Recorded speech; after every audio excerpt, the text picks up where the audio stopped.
Market के action की तो हम बात ज़रूर कर रहे हैं, पर कमोडिटीज़ में कच्चे तेल की चाल पे ज़बरदस्त एक्शन देखने को मिल रहा है, क्योंकि कच्चा तेल 3 महीने के निचले स्तर पर पहुंच गया है और इस क्रूड के गिरावट के चलते आज भारतीय बाजारों में ओएमसीज, टायर, पेंट शेयरों में ज़बरदस्त रौनक और तेज़ी देखने को मिल रही है।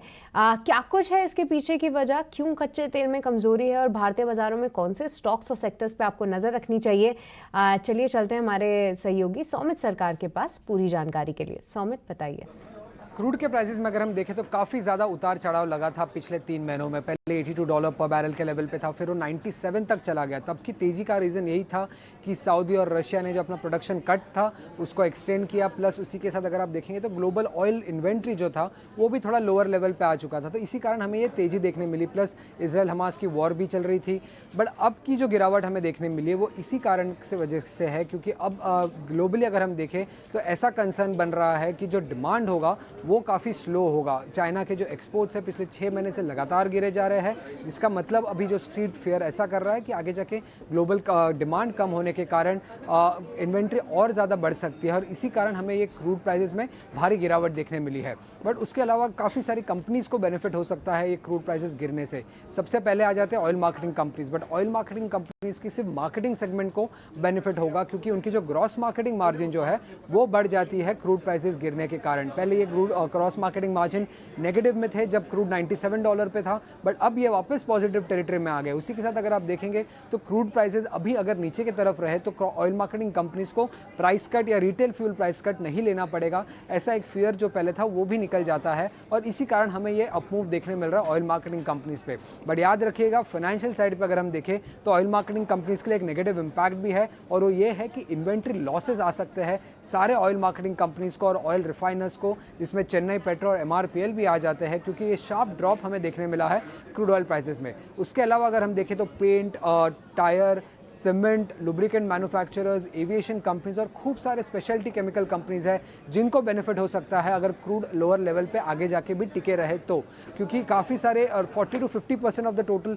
रॉ मटेरियल जो है कॉस्ट वो इधर डायरेक्टली या इनडायरेक्टली क्रूड रिलेटेड है, और अगर क्रूड के प्राइसेस लोअर लेवल पे रहे तो इनको भी मार्जिन पे बेनिफिट देखने को मिल सकता है आगे चल के। और इसी कारण हमें इंडिया को भी अगर आप देखेंगे तो क्रूड लोअर लेवल पे रहने से काफ़ी फ़ायदा होता है, क्योंकि crude 85% of India 85% of the crude requirement जो है वो इंपोर्ट करता है, तो काफ़ी बेनिफिट इन्फ्लेशन साइड पे भी इंडिया को देखने मिलता है। बट उसके लिए इंपॉर्टेंट ये है कि क्रूड लोअर लेवल पे टिके रहे, जो कि अराउंड $82 पर बैरल लेवल जो है हमें देखने मिल रहा है। शुक्रिया सौमित, ये पूरी जानकारी हाईलाइट करने के लिए। क्यों है क्रूड में कमजोरी और कौन से स्टॉक सेक्टर्स एक्शन में हैं और क्या कुछ रिलेशन है उनका।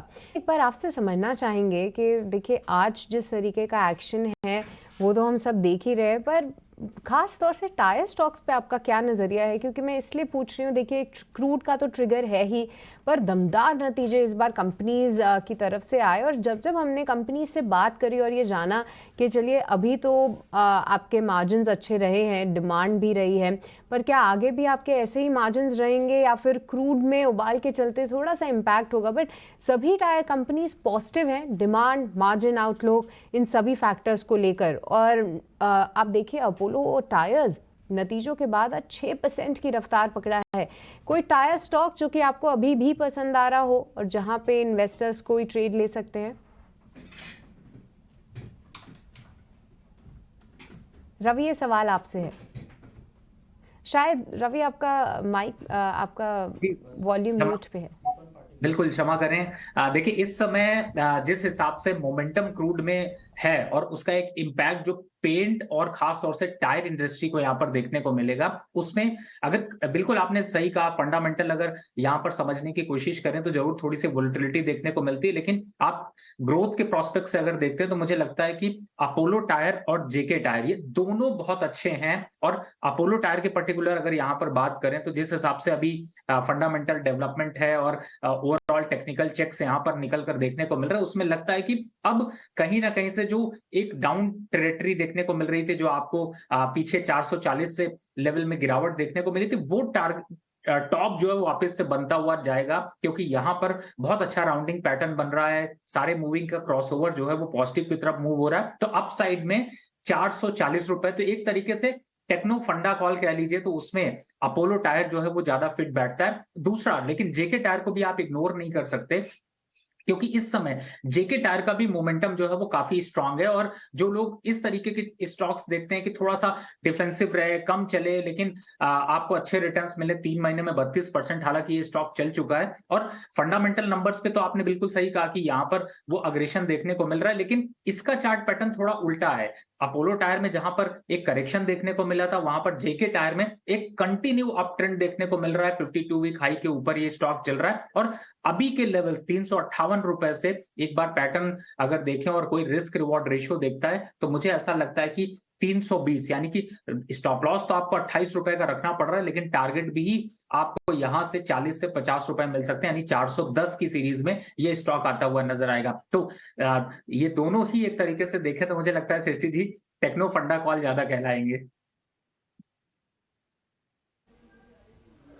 ठीक है। तो ये कुछ टायर स्टॉक्स पर राय, जेके टायर, अपोलो टायर दोनों अच्छे लग रहे हैं, लेकिन फंडामेंटल और टेक्निकल दोनों के ही लिहाज से आपको इन स्टॉक्स पर राय दे दी गई है।